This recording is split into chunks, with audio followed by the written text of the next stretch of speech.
Well, Homebrew Wednesday 38 is upon us. Another one to knock down. Still got a ways to go yet to get to 52, but so far it has been consecutive weeks. No breaks. Anyway, what we've been doing this week? Well, I'll give you the quick brewing update on what's going on at the corner now. Well, the cider's clearing. It's just about finished fermentation. Be bottling that this week. The experimental Project X Ale also pretty much calmed down now. There's the odd little bubble still rising, still about a minute on the airlock between bubbles. So I'm going to drop a little bit of finings just to help clear that one up. And as you can see, the wine is still going. Another corrosion's come up again. And it's still bubbling quite well. The mead still going a week in to its fermentation. 1.5 kilos of, I think it was Lidl's or Aldi's honey, and water and yeast, nothing else with it, no extra sugars to help it along. I don't think it needs it 1.5 kilos. So we'll see what develops on the mead front. I guess that will take a while. And that's it on the brewing update. I'll hopefully get the experimental ale bottled by the end of this week, and then it'll be conditioning time before we can actually test the brew and see what it comes out like and discover its mystery taste. Well, that's it for the brews I've got going on, but I have got David Cheshire Homebrew's Cooper's English bitter kit to try tonight. Didn't have time to fit it in last week. The ongoing sagas of computers. Sorted the wife's laptop out. Still haven't had time to sort out my other abomination of intermittently terrible. But cheers to Sean, the shed brewer. I received your beer mail today. Well, yesterday actually, Monday it came. Looks like they've been playing football with the box, but everything's okay, but obviously shaken not stirred. But we have the Bateman's Triple XB clone in the Cooper's bottle. It looks well carved. Hot cider. Another Wedgwood bottle. Seems to be very popular, Homebrews, is Wedgwood. And Hobgoblin. Now we've got Uncle Jonah's 1 tin challenge.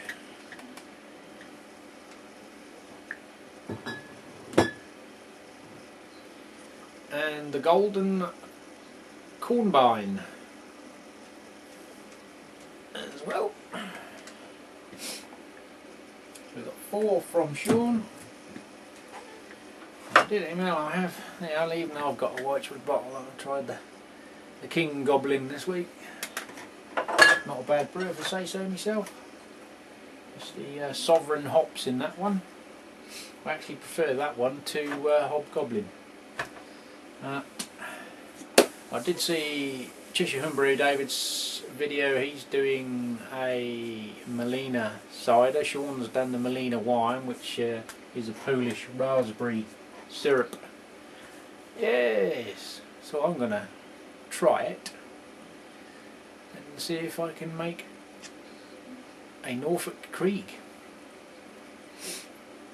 or a Framboose, because obviously Krieg's cherry, but Framboose is raspberry. But we have got Morello cherries as well, and as soon as I've freed up the demijohns, they can be the next batch of malt jar experiments, because those 4 demijohns is all I've got left. As I did mention last week, I did shift a few, 45 of them, So I've got no Debbie Johns left. I even had to give one of mine that I normally keep for my brewing. I normally keep about 5 of them. Well, I had 6 because I had a brown one, but the guy wanted 20 brown and 20 clear. So I said I could do 35 and 9, and then some little half ones. And another guy had 5 off me. 2 other people emailed me, and I think I could have sold probably as many again. It's the way it goes, isn't it?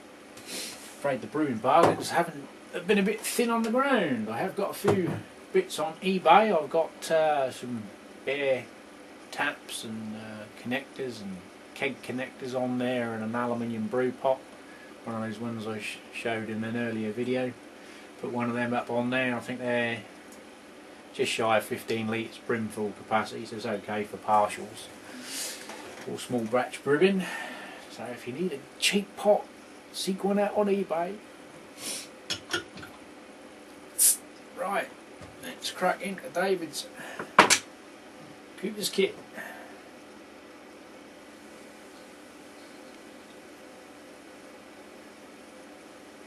And got a nice pour on it. A little bit of malt fragrance coming off while we're putting it out. See how we do for yeasties. Now starting to pull it, so I'll stop there. It's quite dark.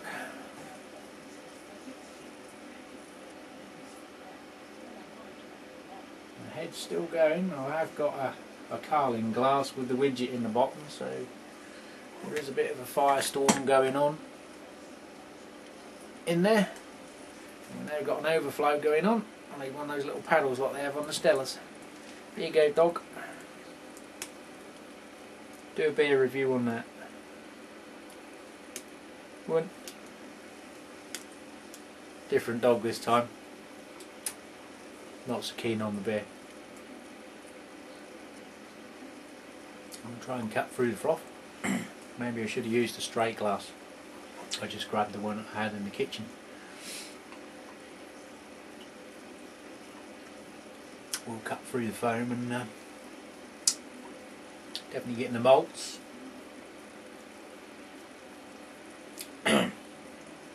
Still on the foam here at the minute, so I'm getting a little bit of bitterness off of that. But this is, he did send me 2. I have tried one before, and they were, I didn't think it was quite bitter.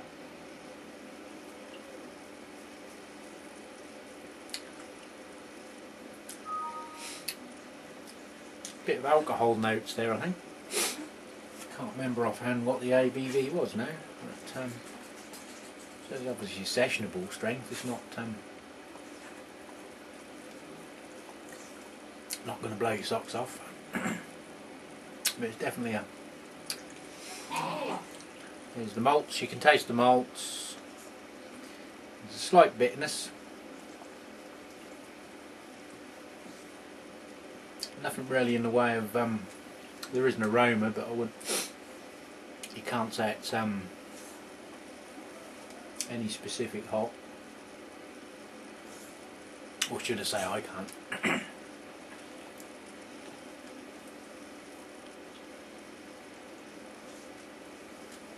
It's actually, I think it was about 3-4 weeks ago since I've had these, and this one seems a bit smoother. It's not as sharp. There isn't that sharp bitterness to it that the other one had. The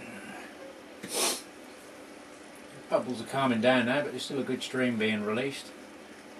The head is staying. As you can see, there's a bit of lacing on the glass there from the foam.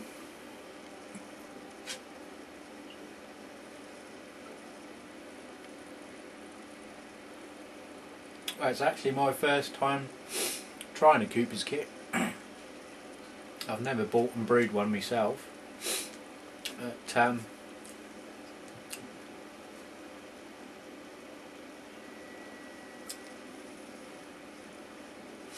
I suppose there's not that there's usually people say that homebrew twang. There is no smell to it that sometimes you can associate with kit brews. Possibly a little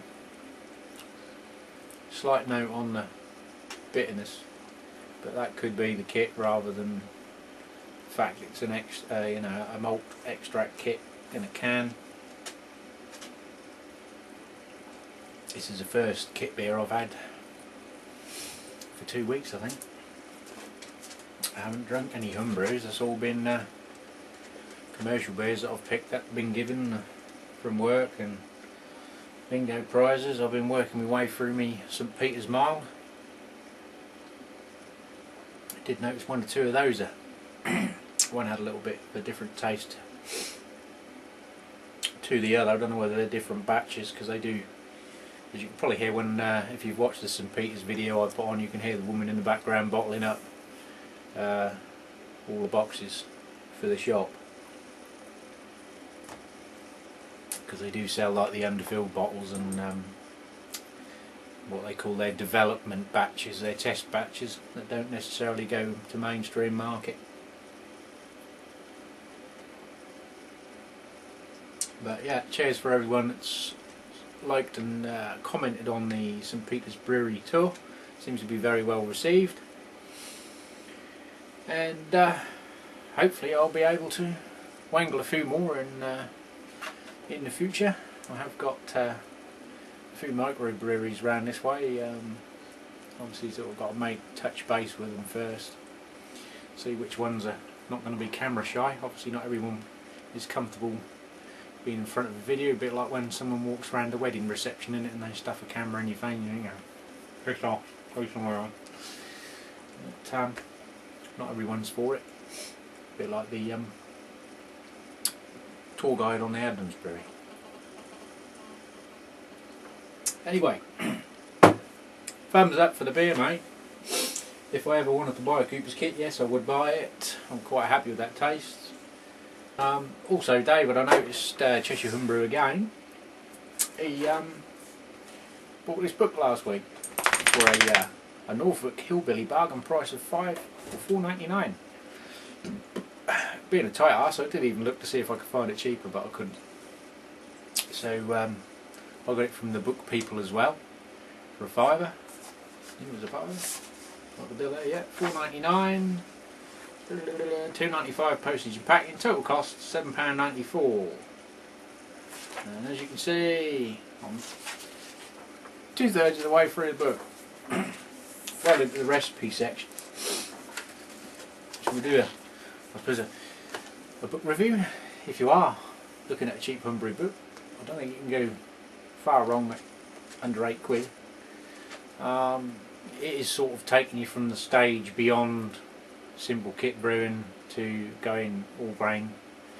Primarily the recipes are all grain, but they do give you a extract version, but all of their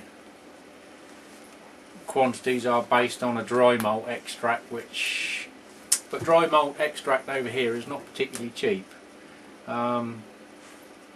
Obviously there is the alternative. You could go on one of the online calculators and put in the kilos in dry malt extract and convert it to a standard and plain and hot liquid malt extract and do the same and just convert them back.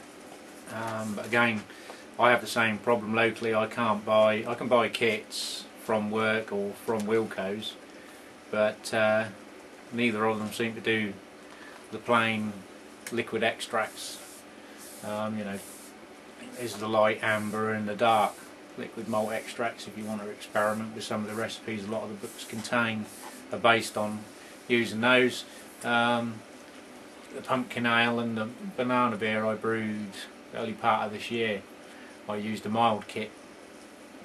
That obviously came out quite dark.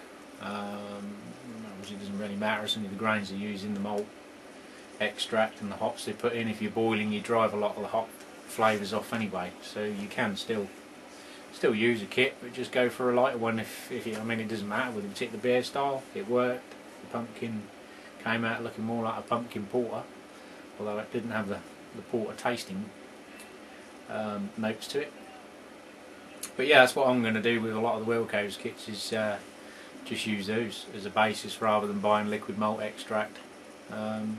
because if I want it I'm going to have to order it online, pay the extra postage, and it's just not worth it when you can basically utilise a kit. Obviously it will change the flavour slightly, but that was one of the reasons I bought those little Holland and Barrett malt extract jars.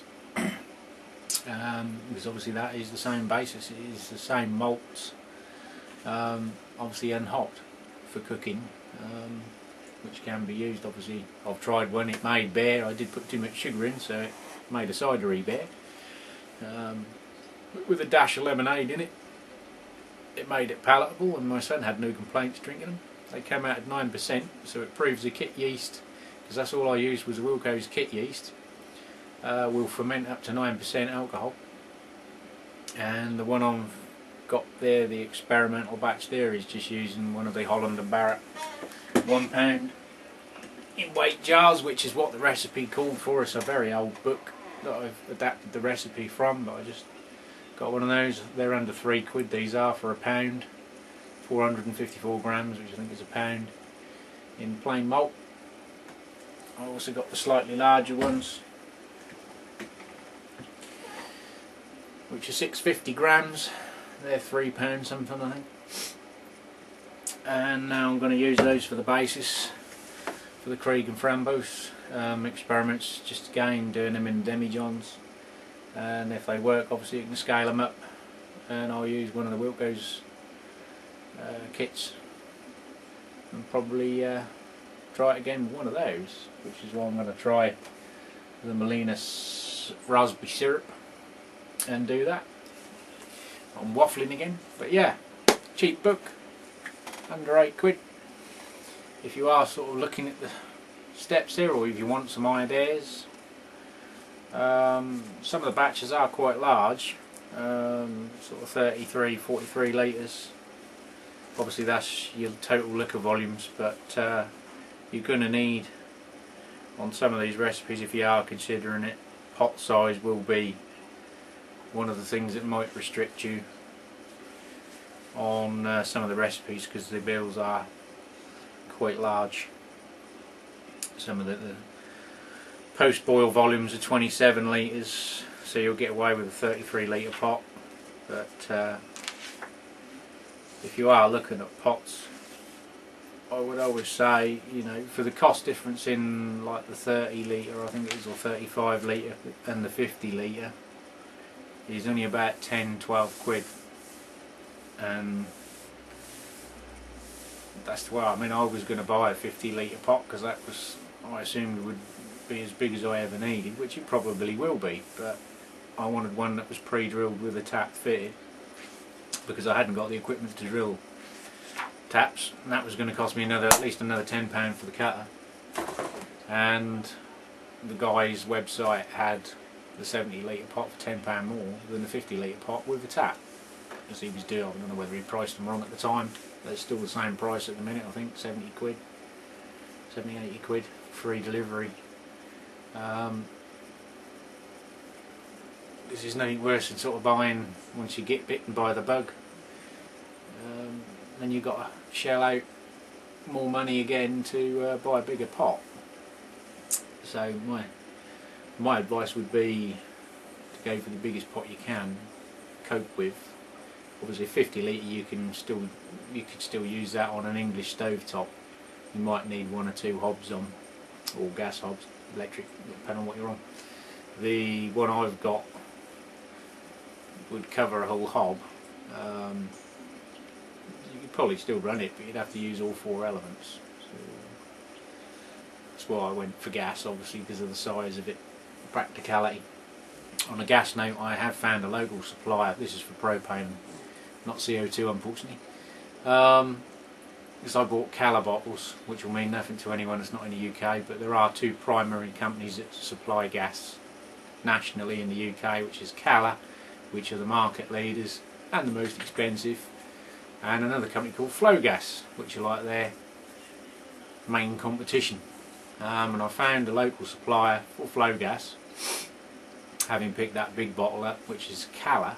That's going to cost me 60 quid to have that replaced. They do deliver for that price. and the other guy does flow gas for I think 53 quid, and he'll deliver for free. So I contacted him and said I've got an old Unigas bottle, which is one of the companies they swallowed up. There used to be over 100 smaller companies which they swallowed up, and obviously they've got the rights to the old cylinders, so he was quite happy for me to change an 18 kilo cylinder to a 47 kilo. There's no cylinder deposit, no more money to pay other than just the gas. So I said to him, and what about an additional cylinder? I have two, because I've got that twin valve. He said, yeah, not a problem, don't even have to pay the 23 quid that you'd normally pay for the gas bowl, as long as they have them back when I've got fed up with them. So for 106 quid I can have just shy of 100 litres of propane on tap with my twin changeover valve, which would last a considerable amount of brews. Obviously 106 quid is a bit of an outlay. I have got money for the damaged ones, so they would cover it. But 2 bottles is I can do a lot of other more important things with the other 53 quid. So I think for the time being I will go for just the one, and maybe if it gets halfway down I'll get the additional one, and I can use my twin changeover regulator, so that if I do go through a 90-minute boil and I start running out of gas, I'm not going to be up proverbial creek without a paddle. Talking of boiling kettles and pots, I have liberated the electric element from one of those paint wallpaper strippers, which does have a little rubber seal. If the camera will pick it up, and that expands when you screw the back piece onto the element. A little bit chalky, but I've got the worst of it off. But I think Darren Hanworth Homebrew expressed an interest in this if he still wants it, so I'll give him a PM, see if he's interested. But if not, there is a little short length of heat resistant cable on it, and a plug, and a working element. So if anyone is looking to convert, it's only one element, go in, maybe gone. I'll keep you posted on that one. But that's about it from me, guys. I've stretched it out far too long, as usual. Tough. Cheers.